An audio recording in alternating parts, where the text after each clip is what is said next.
दोस्तों फिजिक्स जानते हो ये वर्ड कहाँ से ओरिजिनेट हुआ है?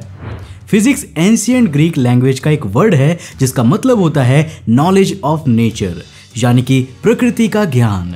और डार्कनेस की चादर ओढ़े इस ज्ञान को उजागर करने का काम करती है लाइट। जी हाँ, लाइट के बिना हम यूनिवर्स को ऑब्जर्व नहीं कर सकते, पर ये लाइट हमेशा से ही हमारे लिए काफी मिस्टीरियस रही है। डबल स्लिट एक्सपेरिमेंट में हमें इसका वेव नेचर दिखता है, तो फोटो इलेक्ट्रिक इफेक्ट जिसके लिए आइंस्टाइन को नोबेल प्राइज मिला था, उसमें इसका पार्टिकल नेचर दिखाई देता है। खैर, आज हम जानते हैं कि लाइट डुअल नेचर की होती है। ये ट्रैवल तो वेव के फॉर्म में करती है, पर मेजरमेंट करने पर पार्टिकल की प्रॉपर्टीज शो करती है। पर यहाँ पर एक क्वेश्चन आता है, अब वेव को प्रोपगेट करने के लिए मीडियम की जरूरत होती है। Now for example sound wave air में प्रोपगेट करती है और बिना मीडियम के ये प्रोपगेट नहीं कर पाती। तो लाइट वेव्स के प्रोपगेशन के लिए कौन सा मीडियम होता है? वेल, इस सवाल से ल्यूमिनिफेरस एथर की हाइपोथेसिस का जन्म होता है। साल 1690 में एक डच फिजिसिस्ट क्रिस्टियान हुयगेंस ने एक बुक पब्लिश की थी जिसका नाम था ट्रीटाइज ऑन लाइट। दोस्तों, इसमें बताया गया था कि लाइट एक वेव है जो कि एथर में प्रोपगेट करती है। अब यहाँ पर एथर बेसिकली एक इनविजिबल मीडियम माना गया है जिसमें लाइट और ग्रेविटी वर्क करते हैं। पर साल 1905 में पब्लिश हुई एल्बर्ट आइंस्टाइन की थियरी ऑफ स्पेशल रिलेटिविटी ने एथर यूनिवर्स की हाइपोथेसिस को खत्म कर दिया। दरअसल इसमें बताया गया कि लाइट किसी मीडियम में नहीं बल्कि वैक्यूम में ट्रैवल करती है और इसकी स्पीड हमेशा कांस्टेंट होती है। अब दोस्तों, आज हम इसकी वैल्यू को एक्यूरेसी के साथ कैलकुलेट कर चुके हैं, जो है 29,97,92,458 मीटर्स पर सेकेंड।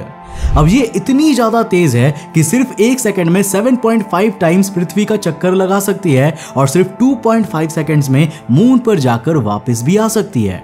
पर क्या आपने कभी सोचा है कि यूनिवर्स में स्पीड की एक अपर लिमिट क्यों है और स्पीड ऑफ लाइट इनफाइनाइट क्यों नहीं हो सकती? अब जब आप एक प्लेन सरफेस पर बॉल को रोल करोगे तो कुछ देर बाद ये बॉल अपने आप रुक जाएगी। तो आखिर ये बॉल कैसे रुकी?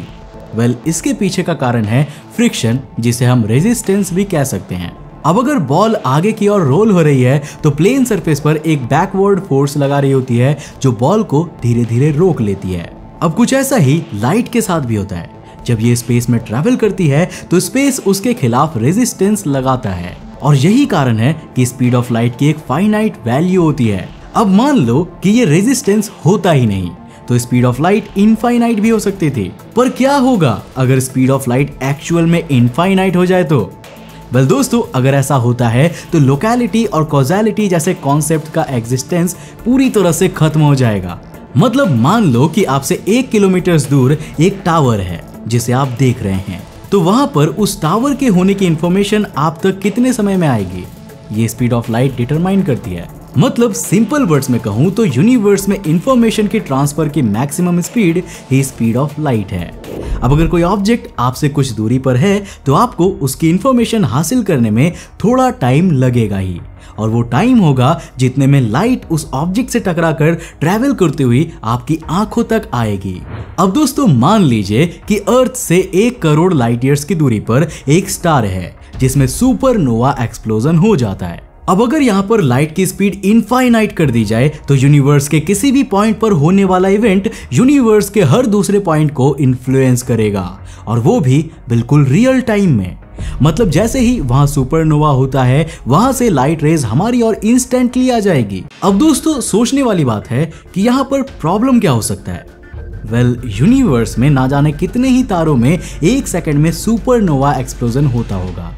अब अगर ये सभी के सभी उसी समय पृथ्वी को इन्फ्लुएंस करने लगे तो इस प्लैनेट पर हमारी लाइफ पॉसिबल नहीं हो पाएगी। अब ये तो हुई यूनिवर्स की बात, बट रियल लाइफ में किसी भी इंसान को बुरा तब लगता है जब उसके किसी अपने या फिर मोहल्ले या फ्रेंड सर्कल के इंसान के साथ कुछ बुरा हो, राइट? अब मोस्टली हम इन्हीं लोगों की खुशियों में तो शामिल होते हैं।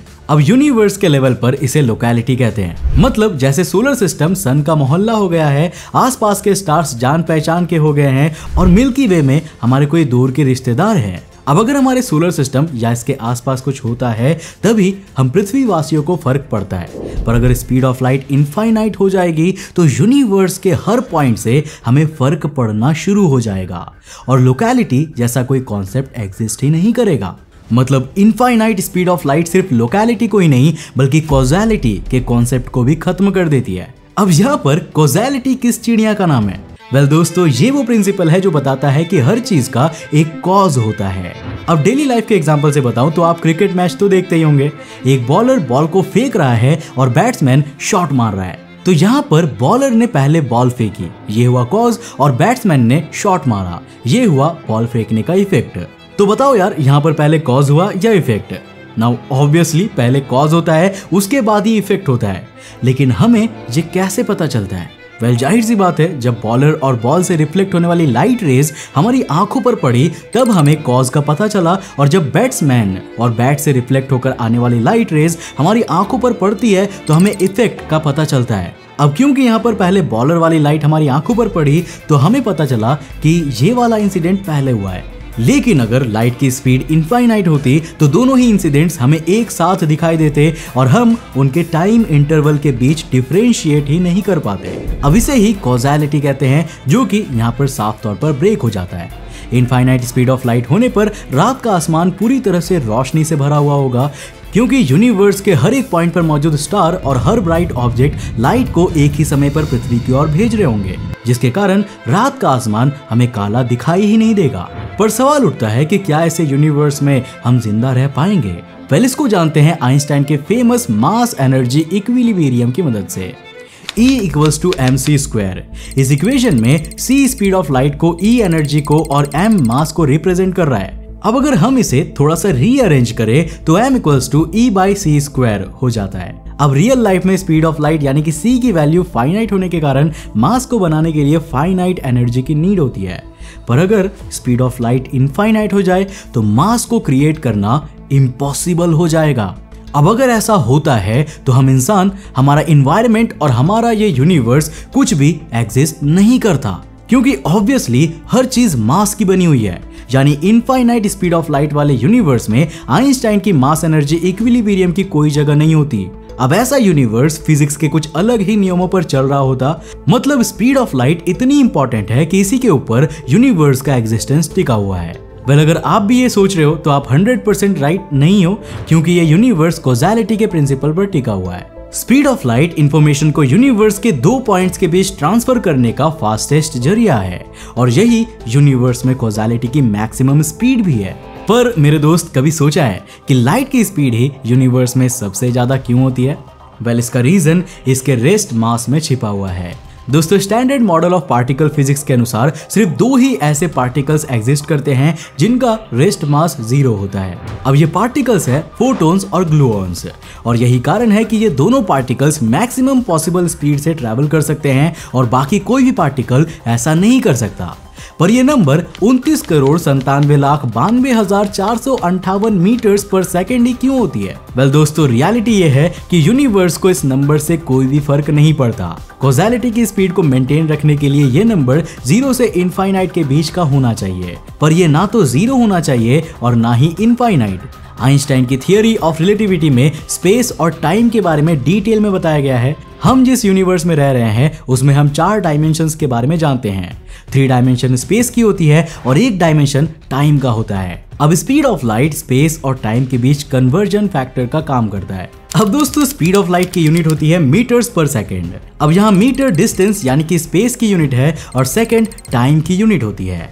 यानी कि स्पीड ऑफ लाइट एक कांस्टेंट है जिसकी मदद से हम स्पेस और टाइम के बीच इंटर कन्वर्जन कर सकते हैं। अब इसके अनुसार 1 सेकेंड इक्वल्स टू 29,97,92,458 मीटर्स होता है और 1 मीटर इक्वल्स टू 1/29,97,92,458 सेकेंड्स होता है।